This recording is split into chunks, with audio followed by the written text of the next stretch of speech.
Hello law aspirants, कैसे आप सब। उम्मीद करता हूँ आप लोग बहुत अच्छे होंगे और बहुत मन लगा के अपनी तैयारी कर रहे होंगे। इससे पहले के जो लेक्चर 14 के पार्ट 1 में मैंने टॉपिक शुरू किया था कैपेसिटी, थोड़ा रिवीजन आपको करा दूँ। कैपेसिटी ऑफ पार्टीज़ कि पार्टीज़ के अंदर क्या कैपेसिटीज़ होनी चाहिए कॉन्ट्रैक्ट करने के लिए। कैपेसिटीज़ का एक मतलब हमने देखा था कॉम्पिटेंसी, मतलब पार्टी के अंदर क्या कॉम्पिटेंसी होनी चाहिए, क्या क्या चीज़ होनी चाहिए जो वो एक कॉन्ट्रैक्ट करने के लायक हो सकें। तो हमने 3 चीज़ें देखी थी कि पार्टी जो है वो मेजर होनी चाहिए, मतलब माइनर नहीं होनी चाहिए, ठीक है। दूसरी चीज़ हमने देखी थी कि पार्टी जो है वो साउंड माइंड की होनी चाहिए। Sound mind in the sense कि वो एक अच्छा डिसीजन ले सके, कोई ल्यूनेटिक या पागल नहीं होनी चाहिए। तीसरी चीज़ थी कि not disqualified by any law, मतलब कोई जो लॉ है उसके द्वारा वो उसमें डिस्क्वालीफाइड नहीं डिक्लेयर होने चाहिए।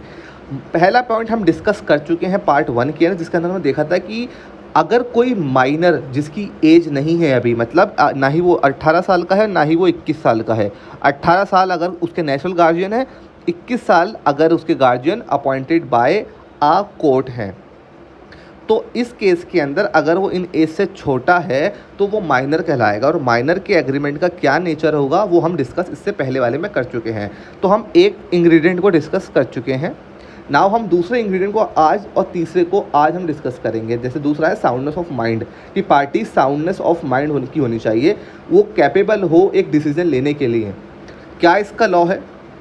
A person is of sound mind when he is capable of understanding and forming a rational judgment.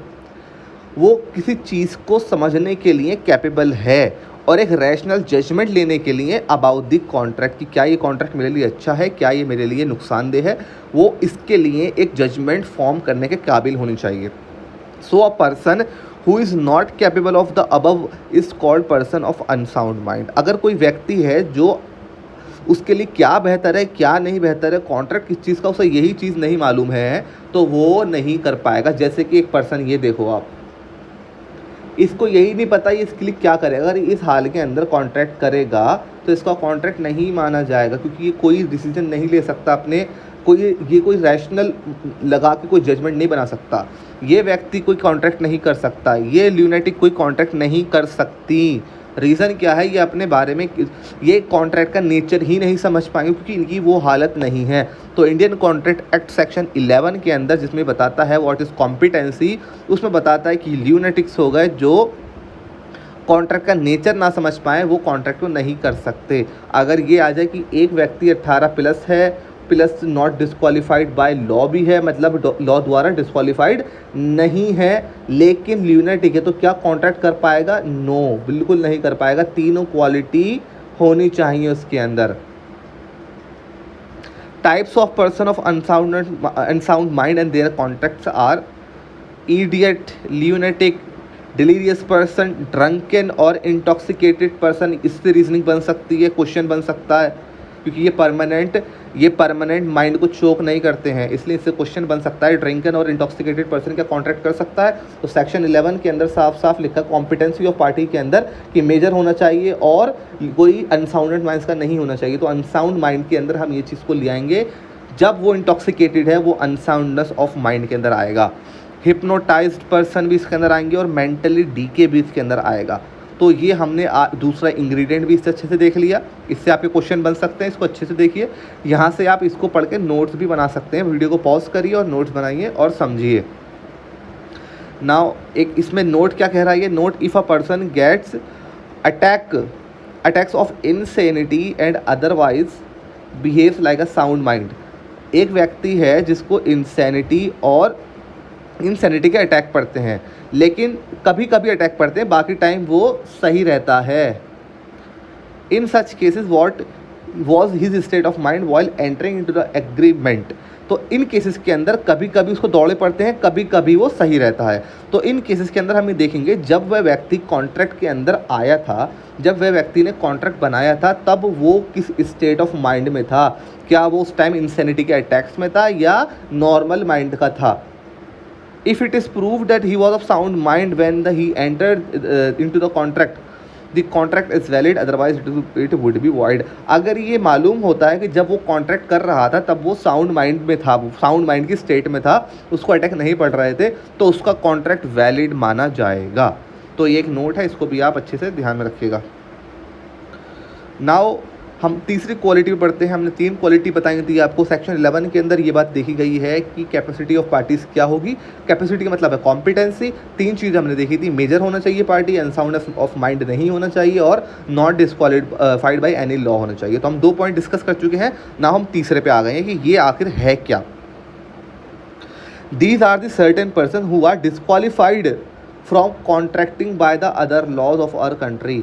They are as under.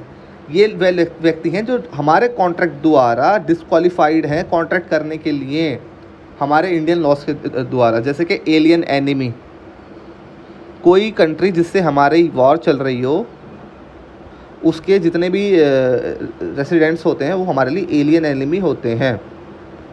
तो वो व्यक्ति, alien enemy can be a friend और an enemy, contract with the alien enemy are totally void. तो ये ध्यान रखना, alien enemy के साथ कॉन्ट्रैक्ट टोटली वॉइड है, ये पूछा जा सकता है। Now insolvent, an insolvent can not enter into a contract because of his property rights are with the official receiver. तो इंसॉल्वेंट बंदा भी कॉन्ट्रैक्ट नहीं कर सकता, ये भी डिस्क्वालीफाइड है। Now convicts, a convict during his imprisonment can not make a contract. ये क्वेश्चन बहुत इंपॉर्टेंट है। कोई कन्विक्ट अगर इम्प्रिजनमेंट में है या उसका अभी कारावास चल रहा है तो वो कॉन्ट्रैक्ट नहीं कर सकता। He may make the contract when he is on a ticket of leave. तो ओनली कॉन्ट्रैक्ट अब करेगा जब टिकट ऑफ लीज के ऊपर होगा, वरना कन्विक्ट भी कॉन्ट्रैक्ट नहीं कर सकते। Now fourth, foreign diplomats, they can make contract but can not be sued. तो ये ध्यान रखिएगा, फॉरेन डिप्लोमेट्स कॉन्ट्रैक्ट कर सकते हैं लेकिन उनको सू नहीं किया जा सकता, उनको एक एग्जेम्पशन मिली हुई होती है। जैसे हमने देखा एलियन एनिमी होगा जो चाइना, राइट, हमने चाइना का निशान यहाँ जानबूझ के लगाया है। चाइना, अब चाइना की जो रिहायशी है ना, अगर चाइना से हमारी वॉर चल रही है तो हम इससे कॉन्ट्रैक्ट नहीं कर सकते हैं। कन्विक्ट, कोई कन्विक्ट है उससे कॉन्ट्रैक्ट नहीं कर सकते हैं। इनसॉल्वेंट है, दिवालिया निकल गया, वो कॉन्ट्रैक्ट नहीं कर सकता है। फॉरेन डिप्लोमेट्स हैं जो कि सपोज करिए अमेरिका के लोग आए हुए हैं जो यहाँ पे एम्बेसी में रहते हैं, आप सोचो उनके साथ एक कॉन्ट्रैक्ट कर लूँ, तो you can make contract with them but you can not sue them in case of infringement or in case of breach of contract. You cannot sue them. So these are the law of the capacity of parties. I hope this lecture is easy for you and please channel को like करिए, subscribe करिए, और कुछ question हो तो I have a group on Telegram, you may join that group, the link is in the description. And अगर बाकी अगर इसमें से कुछ डाउट हो तो you can directly comment just below this video, right.